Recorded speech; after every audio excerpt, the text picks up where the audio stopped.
চলতি লোকসভা নির্বাচনকে কেন্দ্র করে এবার ঘুরে দাঁড়াতে চাইছে সিপিআইএম। দিকে দিকে লাল ঝান্ডার প্রচারে ব্যস্ত প্রার্থীরা। এদিন হুগলির উত্তরপাড়া ভদ্রকালী অঞ্চলে জনসংযোগ ও মিছিল করেন দীপশিতা ধর ও কর্মী সমর্থকেরা। পাশাপাশি উর্নি ও ফুলের মালা দিয়ে দীপশিতা ধরকে স্বাগত জানান ইন্টারন্যাশনাল হিউম্যান রাইটস ও ক্রাইম কন্ট্রোল অর্গানাইজেশনের সাধারণ সম্পাদক অরূপ মুখার্জি। তিনি বলেন, তার কাছে মনুষ্যত্ব শিক্ষার পূজারী, তাই কোনো রাজনৈতিক দল নয়, মানুষ হিসেবে প্রত্যেককেই তিনি স্বাগত জানান।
কোন জায়গাটা মনে হচ্ছে সত্যি খুব দরকার আগামী দিনে পার্লামেন্টে বলবার জন্য?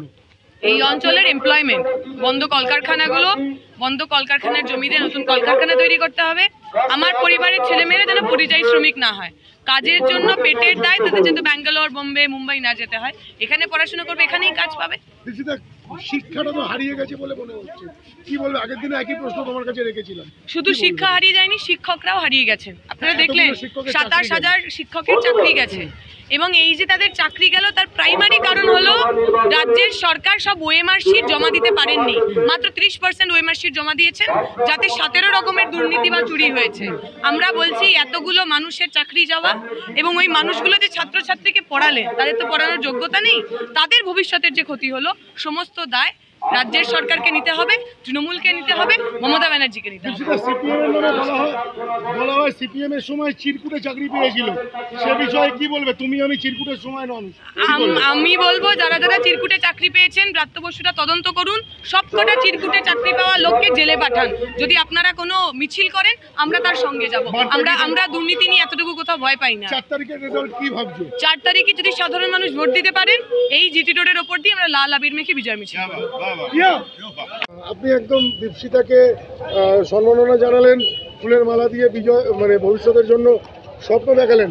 আপনি নিজে তো মানব জাতিকে নিয়ে কাজ করেন, কি বলবেন? মানে আগামী দিনে বামপন্থীকে কি আবার ফিরে পেতে চাইছেন?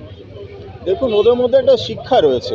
সব থেকে বড় কথা, প্রত্যেকটা বামপন্থী ছেলেদের ভেতরে একটা কনস্ট্রাকটিভ কাজ করার একটা ইচ্ছে আছে। সব থেকে বড় তাদের মধ্যে শিক্ষকতা যোগ্যতা রয়েছে, যেটা আমি সব থেকে বেশি প্রায়োরিটি দিই। বাকি সব দিচ্ছি, কেউ 8 পাস, কেউ জেলখাটা আসামি। এটা আমাদের মনে হয় যে আজকের এই 75 বছর স্বাধীনতা আমরা পেয়েছি, আর যাদেরকে আমরা নমিনেট করে লোকসভায় পাঠাবো, যারা আমাদের মতো সাধারণ মানুষের জন্য কি বলবে তারা? কারণ আমরা তো ওই লোকসভায় পৌঁছতে পারবো না। যারা আমাদের কথা লোকসভাতে গিয়ে বলবে, আমাদের সুখ দুঃখ, আনএমপ্লয়মেন্ট, চাকরি নেই, ইন্ডাস্ট্রি নেই, শিক্ষা নেই, স্বাস্থ্য নেই, যেটা সবটাই আমাদের শেষ হয়ে গেছে, এই সব মানুষকে আমরা নমিনেট করতে চাই, যারা সত্যিকারের আমাদের জন্য কিছু বলবে, যাদের মধ্যে শিক্ষা রয়েছে। অরূপবাবু, একটা অদ্ভুত ব্যাপার, এমন একটা দিন আজকে দীপশিতা এখান থেকে পাস করলো, আপনি সম্মান জানালেন সাধারণ মানুষ হিসেবে। ঠিক আজকের দিনেই আপনাদের রানিং এমপি তিনিও র্যালি করছিলেন, তিনি তার নিজের এমএলএকে বের করে দিয়েছে, কাঞ্চন মল্লিক। আর মানে বিষয়টা দেখছেন কি, উনিও যদি আজকে এদিকে আসতেন, কল্যাণ ব্যানার্জি, তাকেও কি একইভাবে সম্মান? নিশ্চয়ই, আমি মানুষ হিসেবে প্রত্যেকটা মানুষকে আমি সম্মান দিই। সবাই নিজের যোগ্যতা রয়েছে সেই সব জায়গায় পৌঁছানো।